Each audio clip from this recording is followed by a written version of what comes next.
बंधुगण मु एक उपाय खोजी पाई जहाँ आपणकर समस्त टंका संबंधी समस्यार समाधान करेंगे। तेणु भिडियोटी को शेष पर्यंत देखूँ।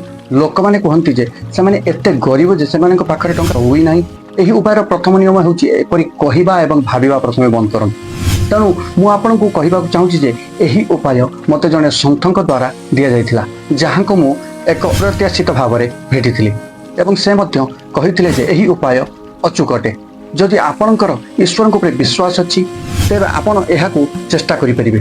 तेणु तेज चलते जाना ये नियम को आप किभली आपण जीवन में अप्लाई करेंगे। प्रथम 5 टंकिया कि 50 टंकियार गोटे नोट ने सहित गोटे 1 टंका कॉइन ने से गुड़ को एकाठी फोल्ड करूँ। से कॉइन को आउ से नोट को गोटे जगह रखी फोल्ड करूँ और 3 थर यही दिव्य मंत्र को पढ़ु। विष्णु प्रियाय धनं देहि धनम देहि। तापर यह फुंकी दिंतु।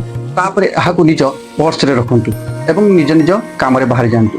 साधु बाबा कहवा अनुसार यही नियम अचूक अटे। कारण मुझे नियम को किसी दिन हम फॉलो करुँची आ मोर मनी रिलेटेड छोट छोट प्रॉब्लम जहाँ भी हो सॉल्व हो। तेणु आपण मैंने भी नियम को फॉलो करूँ। आपण जीवन में आसुवा टंका संबंधी समस्या को दूर करूँ। यही नियम अनुसार यहाँ कहुए 51 डेज 51 दिन यही नियम को करवा दरकार। जितेबाला आपंक पाखे कौन अधिक अधिक मनी रिलेटेड संबंधी प्रॉब्लम हम ताकू भी आप जगह एप्लाई करेंगे।